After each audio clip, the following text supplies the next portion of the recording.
మంత్రివర్యులు పొంగూరు నారాయణ గారు, ఆనంద్ రామారాయణ గారు, మాజీ మంత్రివర్యులు, పోలిట్ బ్యూరో సభ్యులు సోమిరెడ్డి చంద్రమోహన్ రెడ్డి గారు, కేంద్ర మాజీ మంత్రి, ఆమెకు ఎప్పుడు పనిచేసే లక్ష్మిగా ఆమెకు పేరుంది. ఈనాటి ఆమె ఎమ్మెల్యేలో ఎంపీ కాలేజీని బాధ నాకుంటే ఆ వెంకటేశ్వర స్వామి ఆమెను వాళ్ళ పాదాల దగ్గరికి పంపించుకున్నాడు మా లక్ష్మీదేవి గారిని. అంటే పనమల లక్ష్మి గారికి, అదే రకంగా మా శాసనసభ్యుడు సోదరుడు సురేష్ గారికి నిజంగా ఆయన ఒక అదృష్టవంతుడు. నేనెంత దురదృష్టవంతుడో ఆయన ఎంత అదృష్టవంతుడు. Thank you. అదే రకంగా కావ్య కృష్ణారెడ్డి గారు శాసనసభ్యులు, ఆర్టీసీ చైర్మన్ సోదరులు సురేష్ రెడ్డి గారు, అదే రకంగా బీజేపీ నాయకుడు చెప్పారు ఇందాక మా బంధువు అని ఆంజనేయ రెడ్డి గారు, అదే రకంగా నూనె మల్లికార్జున గారు, అదే వంశీ గారు, మొత్తం కార్మిక నాయకుడు రాధయ్య గారు, చంద్రబాబు గారు, దివి శివరాం గారు, అదే చాట్ల నరసింహారావు గారు, కార్పొరేటర్లు, వేదిక మీద పెద్దలు, అందరికన్నా పార్టీ కోసం నేను పిలిపిస్తే మీ వల్లే మేము ఇక్కడ కూర్చున్నాం.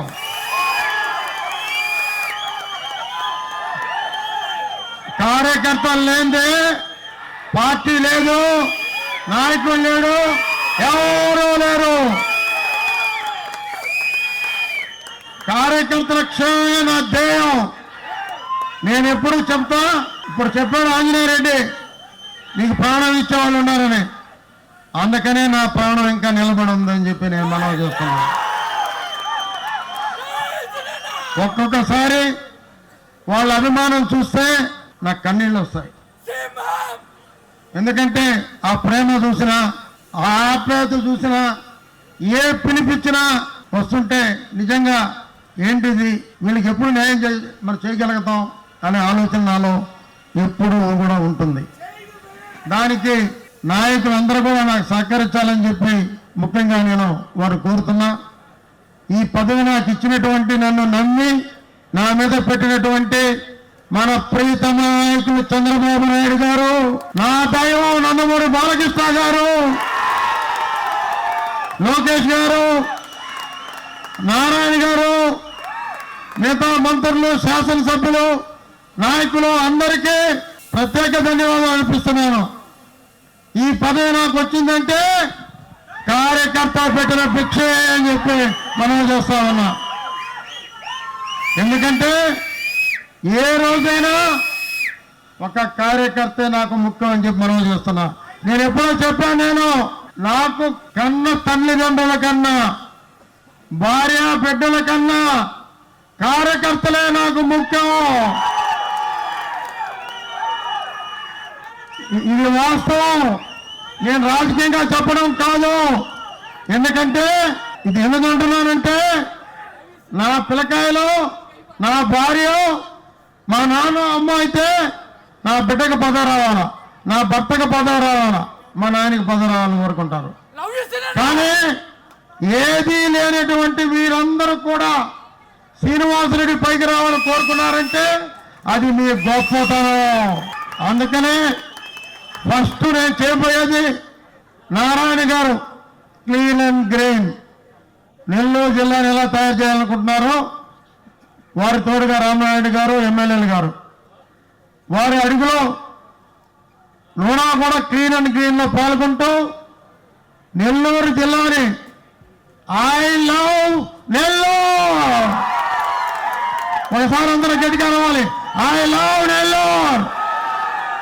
ఐ లవ్ నెల్లూరు అంటే ఈ నెల్లూరు నేను ప్రేమిస్తున్నాను, మా ఇంటిని నేను ప్రేమిస్తున్నాను, నా వీధిని నేను ప్రేమిస్తున్నాను అనే భావం రావాలి. ప్రతి స్కూల్లో బోర్డు ఉండాలి.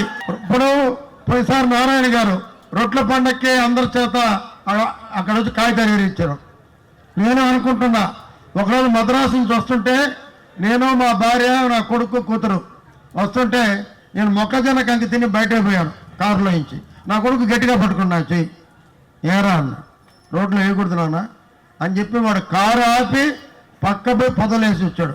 వాడితో గొప్ప అని చెప్పడం కాదు, అది అందరిలో రావాలి. 5 ఏళ్ళుగా ఈరోజు నారాయణ గారు చేసే కృషికి మనం అందరం కూడా సపోర్ట్ చేసి నెల్లూరు జిల్లాని సస్యశ్యామలంగా చేయాలని చెప్పి నేను మనవి చేస్తున్నా. అదే రకంగా రామనాయుడు గారు, అదే రకంగా పెద్ద పోలిట్ బ్యూరో సభ్యులు మన సోమిరెడ్డి చంద్రమోహన్ గారు ఉన్నారు, మాజీ మంత్రి పనవాకు ఉన్నారు, శాసనసభ్యులు ఉన్నారు, అందరం కలుస్తాం. మీ అడుగులో అడుగేస్తా, మీ వెంట నడుస్తా. జిల్లాలో ఇంతకుముందు రోడ్లు వేసేది లేదు, నోడాలో రోడ్లు వేసిన దాంట్లో పాల్గొంటాం. అదే రకంగా ఎక్కడైనా ఇబ్బంది ఉంటే అక్కడికి వస్తాం. ఏ రకంగా అక్కడక్కడ డస్ట్బిన్లు కూడా నూనె ఏర్పాటు చేయమని చెప్పి మా వీసీ గారిని కోరుతున్నాం. నేను నా కారులో ఒక డబ్బా పెట్టుకుంటా. రోడ్లో కాగితం కానీ ఎక్కడ తగిలినా, ఏమన్నా వస్తువులు తగిలినా కారు ఆపి ఆ వస్తువులు డబ్బాలో వేసుకొని పోయి డస్ట్బిన్లో వేస్తానని చెప్పి మనం చేస్తున్నా. ప్రతి స్కూల్ తిరుగుతా, ప్రతి కాలేజ్ తిరుగుతా. ఐ లవ్ నెల్లూరు అనే నినాదం మారు మోగాలని చెప్పి నేను మనం చేస్తున్నా. ఫస్ట్లో నెల్లూరు తెచ్చింది ఆ స్లోగన్ నేనే. నారాయణ గారి సహకారంతో నెక్లెస్ రోడ్ కడితే ఐ లవ్ నెల్లూరు అంటే కొన్ని వేల మంది ఫోటోలు తీసుకున్నారు. ప్రభుత్వం మారిపోయింది, లవ్ పోయింది, ఐ లవ్ యూ పోయింది, మొత్తం ఎత్తుకెళ్ళిపోయింది. ఎట పోయిందో దాని తర్వాత సీతారెడ్డి గారు వచ్చి కొంత డెవలప్ చేశారు. నేను అదే ఇప్పుడు నారాయణ గారిని అడుగుతున్నా, దాన్ని బ్రహ్మాండంగా చేయాలి. నారాయణ గారి ఆలోచన అటుపక్క టౌన్కి రంగనాయలపేట దేవస్థానం వెనకున్నటువంటి పనాయకుని పార్కు డెవలప్ చేసి ఆడొక బోట్ క్లబ్ దాన్ని చేయాలనుకున్నారు. ఇవన్నీ జరిగితే ఇవన్నీ చేస్తారు. నెల్లూరు జిల్లాని మన నాయకులు సస్యస్థావనం చేస్తారు. ఈసారి ఎన్నికల్లో ఈ నాయకులకి పోటీ చేసే అభ్యర్థులే దొరకరు, పోటీ చేసే అభ్యర్థులే దొరకరు. ఇది వాస్తవం. అందుకే నేను చెప్తున్నా, నేను చెప్పాను నోరా వీసీ గారికి, అక్కడ రామారావు విగ్రహం వాలిపోతుంది, దాన్ని ఇమీడియట్గా కాంస విగ్రహానికి ఆర్డర్ ఇవ్వండి, 2 రోజులను ఇవ్వండి. అది చెక్ చేసి ఇప్పటికే చెప్పున్నాం, అది పెట్టిస్తామని కూడా మీ అందరి ముందు ఎన్టీఆర్ది కూడా మీ అందరికీ తెలియజేసుకుంటున్నాను. అదే రకంగా చూస్తే ఈనాడు మనం అందరం కలుస్తాం, ఒకటిగా ఉన్నాం. మనం ఏం పని చేయాలో, మనం ఎలా ముందుకెళ్ళాలి. మన కార్యకర్త సీతారెడ్డి చెప్పాడు 100 మంది కన్నా నువ్వు మేలు చేయాలని. 100 మందికి కాదు, ఎవరైతే పార్టీని కాపాడారో వాళ్ళందరికీ కూడా ఉపయోగపడతాను. ఇదే మాట చంద్రబాబు నాయుడు గారు ముందు నారాయణ గారు కూర్చొని ఆ రోజు మాట్లాడటం జరిగిందని కూడా నేను మనవి చేస్తున్నా. అది కార్యకర్తకు ఉన్న విలువది అని చెప్పి నేను మనవి చేస్తున్నా. ఇకపోతే ఇక్కడ ఉన్నటువంటి బీజేపీ నాయకులు, జనసేన నాయకులు, మా నాయకులు అందరూ కూడా కలిసి కూటమి ప్రతి పనిలో మనం ముందుండాలి. నాకు ఎన్ని ఇబ్బందులు వచ్చినా, ఒకప్పుడు ప్రతిపక్షం నన్ను చంపాలని చూసినా, నా మీద కారు యాక్సిడెంట్ చేసినా నేను దండం పెట్టుకునేది బాబా పటానికి, నాకు కనిపించే దేవుడు నందమూరి బాలకృష్ణ గారని చెప్పి మనం చేస్తా ఉన్నా. ఇలాగా పిలిస్తే పలికే దేవుడైనా ఏ రోజైనా కూడా ఇవన్నీ కూడా ఆలోచన చేసి నెల్లూరుని ఒక అభివృద్ధి పొందాలో నడిపిస్తామని కూడా తెలియజేస్తూ, మంత్రి గారికి నారాయణ గారికి ఒక విన్నపం. ఇది సమయం కాదో నాకు తెలియదు, కానీ ఏ పార్టీ అయినా నెల్లూరు టౌన్లో కొన్ని విగ్రహాలు మనం పెట్టాలి. గవర్నమెంట్ కోర్టులు అనుమతి ఓకే, ఎంతోమంది పెడుతున్నారు. మన నెల్లూరుని ఉద్ధరించిన నాయకులు ఉన్నారు. దాంట్లో పార్టీ ఏదైనా ఒక ముఖ్యమంత్రి నెల్లూరు నుంచి పనిచేశాడు, నేదురుమల్లి జనార్దన్ రెడ్డి గారు, తర్వాత ఆనవ వివేకానంద రెడ్డి గారు, తర్వాత ముంగమూరు సీతారామకృష్ణారెడ్డి గారు, దాని తర్వాత గిరిజనుల కోసం నిరంతరం పనిచేసి తన జీవితాన్ని దారపోసినటువంటి వెన్నెల కంటి రాఘవయ్య గారు, అదే రకంగా ఒక మహిళగా ఎంపీగా మనకు పనిచేసి లాస్ట్ క్యాన్సర్ వ్యాధితో మరణించినటువంటి సోదరి ఉక్కాల రాజేశ్వరమ్మ గారు. ఈ 5 విగ్రహాలు మిమ్మల్ని పెట్టమని, దాంట్లో మేము ఏం చేయాలో కూడా మేము కోఆపరేట్ చేస్తాం. మా నాయకుడిగా 2 మంత్రులు దాన్ని నాకు కోఆపరేట్ చేయాల్సిందిగా, మీరే వాటిని చేయాల్సిందిగా మీ ఇద్దరిని ఇక్కడికి నేను వేడుకుంటున్నాను. ఎందుకంటే కొంతమంది నాయకులు నాకు పడకపోవచ్చు, అది కాదు. ఇక్కడ వాళ్ళ మంచితనం, వాళ్ళ పని చేసిన విధానం మనం ఎప్పుడూ గుర్తుపెట్టుకోవాలి. అదొక్కటే నాకు వచ్చేది, అదొక్కటే నేను నేర్చుకుంది, అదొక్కటే నాకు నేర్పించింది. మా గురువు ఉన్నాడు రామ్మోహన్ రెడ్డి అనే లెక్చరర్ సర్వోదయ కాలేజీలో. ఆయన ఒకటే చెప్పేవాడు, గతాన్ని మర్చిపోతే భవిష్యత్తు ఉండదు అని. గతాన్ని మనం ఎప్పుడు మర్చిపోకూడదు. ఏదో ఈరోజు ఏదో పదవి వసతి పోతాయి. పదవులు శాస్త్రం కాదు, ప్రభుత్వం శాస్త్రం కాదు. మన పనితనం, మన మంచితనం ఈ రెండే శాస్త్రంగా ఉంటాయని చెప్పి నేను మనవి చేస్తున్నా. అదే నేను దేవుణ్ణి కోరుకుంటున్నా, మంచిగానే ఆ పైకి పోతే చాలని చెప్పి నేను కోరుకుంటున్నా.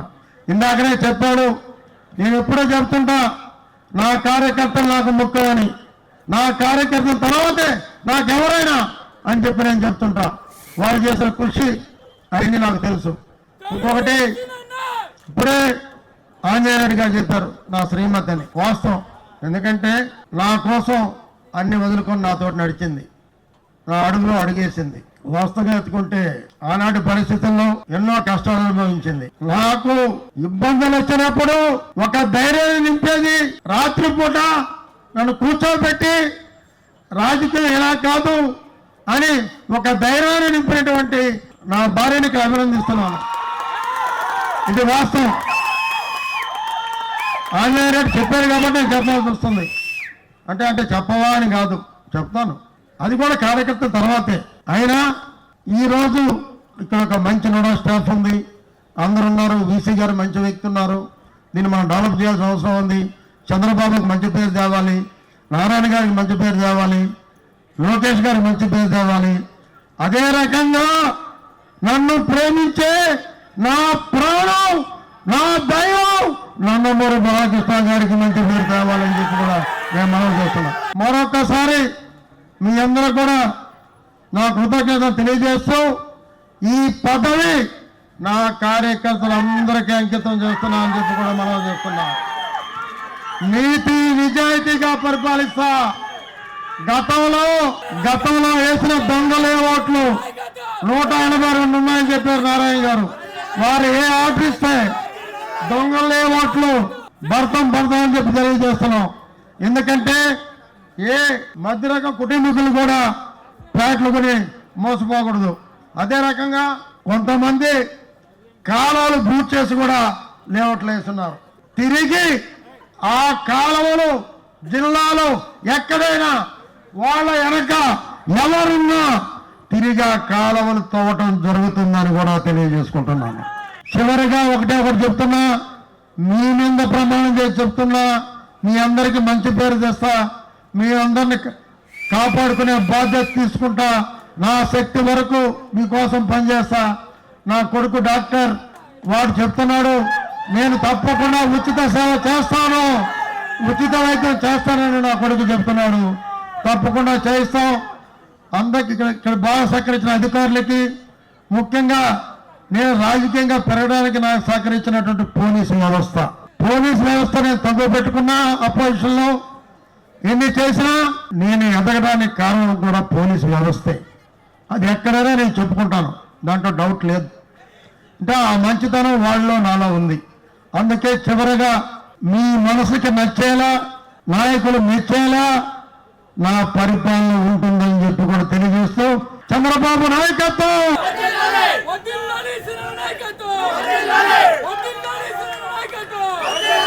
హోమియోపతి వైద్యం నందు 15 సంవత్సరాల అనుభవం కలిగి గోల్డ్ మెడలిస్ట్ మరియు గిన్నీస్ రికార్డు పొందిన డాక్టర్ శ్రీనాథ్ మోరంగపల్లి గారు నెల్లూరులోని మోడర్న్ హోమియోపతి హాస్పిటల్ నందు డిసెంబర్ 19వ తేదీ గురువారం రాక. ప్రత్యేకతలు: hepatitis B, spondylitis, piles, fissure, fistula, కిడ్నీలో రాళ్లు, migraine, sinusitis, asthma, psoriasis, skin allergies మొదలగు వ్యాధులకు చూడబడును. అపాయింట్మెంట్ కొరకు సంప్రదించండి. Modern homeo hospital, Sabari Srirama Mandiram road, MGB mall street వెనుక, దర్గామిట్ట, నెల్లూరు.